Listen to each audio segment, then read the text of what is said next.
Hello everyone, welcome back to Tales Teller Trove. Today, we're bringing you a story about how discovering your own strengths and practicing with dedication can lead you to success. It's a tale that will remind us that we all have unique talents, and with the right mindset, we can excel in anything we set our minds to. Along the way, we'll also learn some new words and how to use them in sentences to improve our English in a fun and simple way. So stay with us till the end. Once in a small, peaceful town, there lived a family in a quiet corner of the city. This family had a 12-year-old boy named David, who was in the 6th grade. David was an energetic kid who loved playing outdoors, and his favorite activity was playing soccer. Almost every day, David would head out to the nearby public field where he honed his skills. One afternoon after coming home from school, David slumped onto the couch, looking deep in thought. He opened a school book, stared at it for a moment, and then leaned back into the soft cushions with a dissatisfied look on his face. His father, who had just come in from the backyard, noticed this unusual behavior and walked over to his son. Sitting beside David, he asked what was bothering him. David explained that he had received a poor grade in math, but that wasn't what was truly upsetting him. He shared that his close friend and neighbor, Matt, always seemed to score high in math, and no matter how hard David tried, he just couldn't seem to do as well. Hearing this, David's father went to get a glass of water to calm his son. Once David had relaxed a bit, his father took him outside to their small backyard garden, which was filled with shady trees and a peaceful atmosphere. "David," his father began, "I want you to understand 3 important lessons from what happened today. These are lessons that will guide you as you grow older." David, who deeply respected his father, was a bit confused but intrigued. "Can you explain those lessons, Dad?" he asked. "You will learn each lesson one by one through a challenge I will give you," his father replied with a gentle smile. After a brief pause, his father continued, "For the first lesson, I want you to invite Matt to play soccer with you tomorrow." David nodded, eager to find out what lesson his father had in mind. The next morning the weather was bright and welcoming, and David went to school with his usual excitement. That afternoon after school, he invited Matt to join him for a soccer game at the nearby field. As usual, David, who played soccer almost every day, dominated the match. He scored 3 goals, leading his team to a big victory. Meanwhile, Matt, who wasn't very familiar with soccer, struggled. He often lost the ball and made several mistakes. Despite this, everyone who played that day had a great time. Afterward, David cleaned up and hurried to meet his father in the backyard. "Dad, I played soccer with Matt today. What's the first lesson you want to teach me?" His father smiled knowingly and said, "Tell me how the game went." David described everything, from his 3 goals to how Matt wasn't very good at soccer.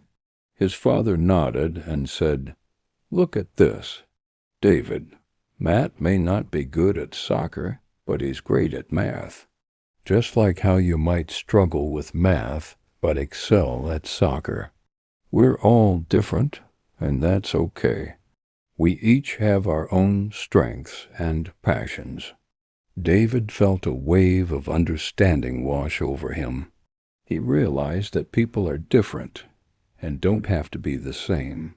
But curious as always, he immediately asked about the second lesson. "For the second lesson," his father said, "I want you to pay close attention to Matt tomorrow at school. Keep track of how often you see him counting or working with numbers. The following day, David eagerly went to school, excited to complete his father's challenge. Throughout the day, he quietly observed Matt, noticing how often he was engaged in math-related tasks. After school, David passed the time playing soccer again until his father returned home. That evening, David approached his father and reported his findings. "Dad, Matt was counting a lot today. He was working on math problems, solving puzzles, and even calculating things like change during recess. And he even counted the petals on a flower." His father smiled warmly and said, "That's the second lesson. David, Matt is good at math because he enjoys it and practices it often. If you want to get better at something, you have to keep practicing, just like you do with soccer. It doesn't always have to be difficult. You can start with simple things like counting petals on a flower." David smiled, realizing that he could improve in anything as long as he practiced consistently, just like he had with soccer. Without waiting, David eagerly asked about the third and final lesson. His father thought for a moment and said, "For the last lesson, I want you to think about how much better Matt is at math compared to you." David paused for a second, then hesitantly replied, "I think Matt is about 3 times better at math than I am." "All right," his father said. "For the last challenge, I want you to study math 3 times harder tomorrow." David swallowed nervously, but nodded, determined to tackle the final challenge. The next day after school, David sat down to study math. After an hour of intense focus, he decided to push through and study for 2 more hours, tripling his usual effort. But before he could finish, his head started to throb, and without realizing it, he fell asleep. Later, he was gently woken up by his father's soft tap. "Wake up for dinner and meet me in the garden afterward," his father said. Feeling disappointed in himself, David met his father. His head hung low. "I'm sorry, Dad," David said. "I couldn't complete the challenge. I studied so much that my head hurt, and I ended up falling asleep."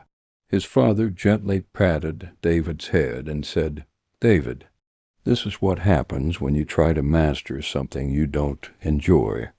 It's hard to stay disciplined and consistent. But when you study something you love, discipline and consistency feel much lighter, just like how you stay dedicated to playing soccer." After a brief silence, his father gave him the final piece of advice. "So, if you want to be smart and become an expert at something, either study what you love or learn to love what you're studying." David, filled with admiration for his father's wisdom, promised to carry these 3 important lessons with him for the rest of his life. Conclusion: today we learned new words and sentences through this story. Remember, learning English can be fun when you practice regularly. So keep listening, learning, and growing. Make sure to like, comment, and share how this story helped you improve your English.